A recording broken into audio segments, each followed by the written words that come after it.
Hi again, Carol again. Apologies because the last video that I did, it ran out on me. My phone decided to cut me off.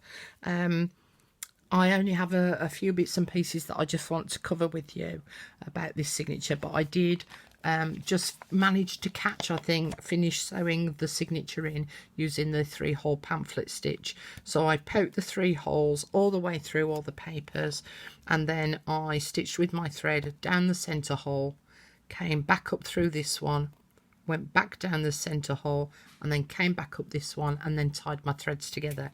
So I've now got a couple of little strings just hanging. Now my other friend is micropore, and I use my micropore a lot.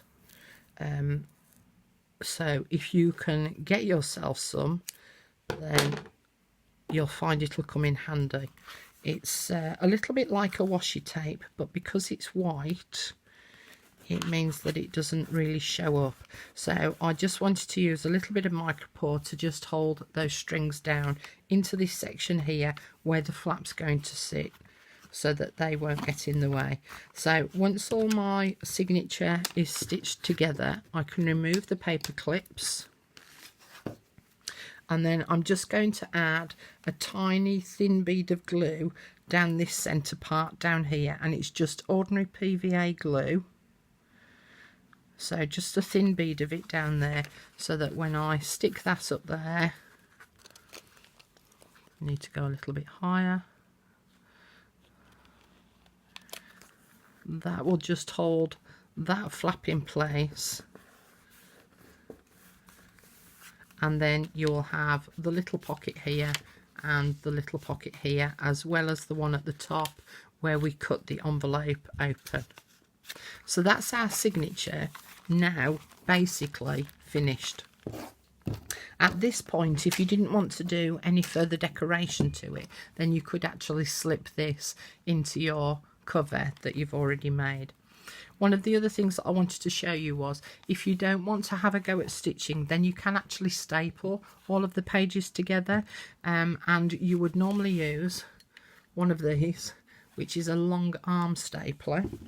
You would still have all of your pages all clipped together, but you would turn it this way and insert the papers underneath the stapler, and then punch a stapler into place there, which then means that the raw edges are going to be on the inside edge here.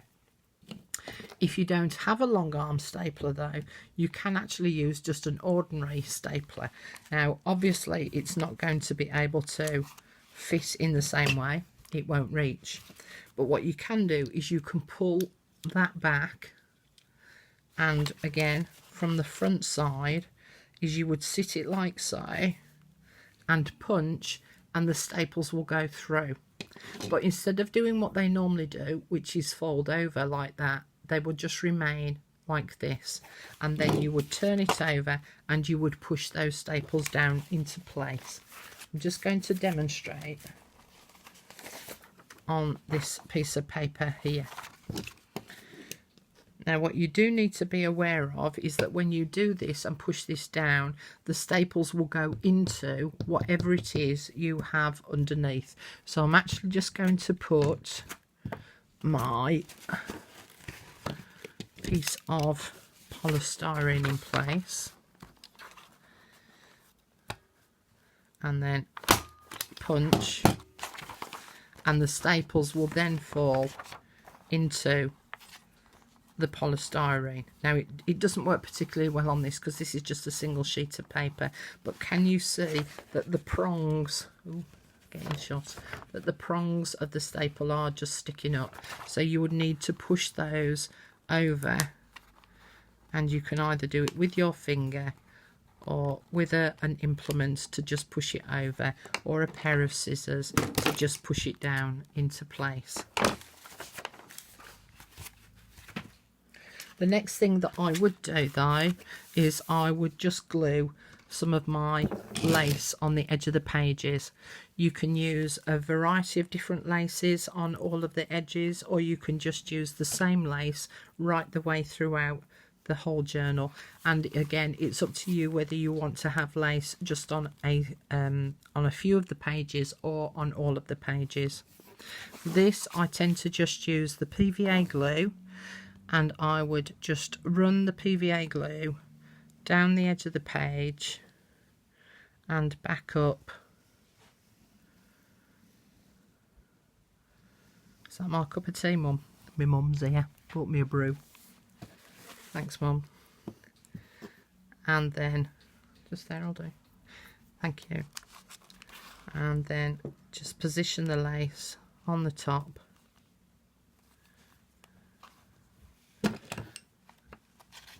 And snip it off.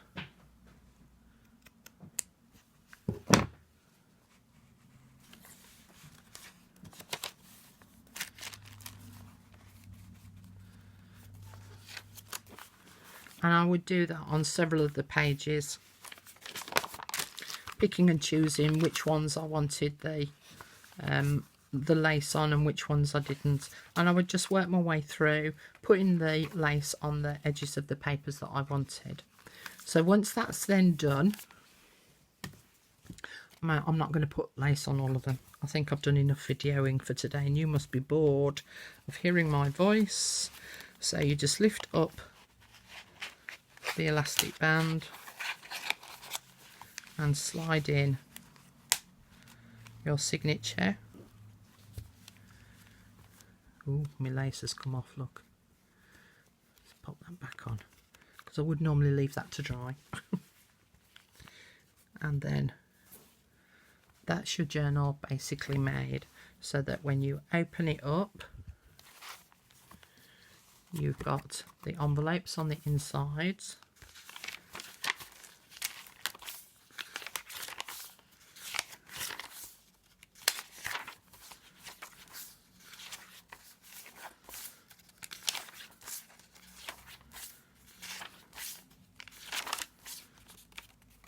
And then to the envelope in the centre. The nice thing about having the signature loose within your journal is that once you've finished using those pages, you can then remove that, store it wherever you want, and insert a new set. So it means that your cover is continually being used. Now, what I want to cover tomorrow is about adding a few extra bits of decoration to the pages and also the front cover. So for tomorrow, you will need the likes of the remainder of the cereal packet, the remainder of the papers, put that on there, the remainder of the papers that you cut to line the inside of your paper, and if you haven't got any leftovers, then any other scraps of paper that you have maybe in your stash. This was the image that I mentioned previously that I'm going to put on my front cover, so I've got that ready. I'm going to use some washi tape, and I'm going to use some buttons, and then you can either use tissue paper or a paper serviette, and then that will finish off then the journal that I'm going to show you tomorrow. Thanks for putting up with me for so much today. Sorry there was 4 videos in total, and I can assure you that actually once you've learned how to make this journal, it is actually quite a quick procedure. It just takes longer when you're teaching people how to do it, and you want to make sure that you've covered all sorts of bits and pieces and the extra tidbits and tips and what have you. It does take a little bit longer, but once you get into the rhythm of making this journal yourself, you'll find it's quite quick. Thanks very much for watching, and I'll see you tomorrow. Bye.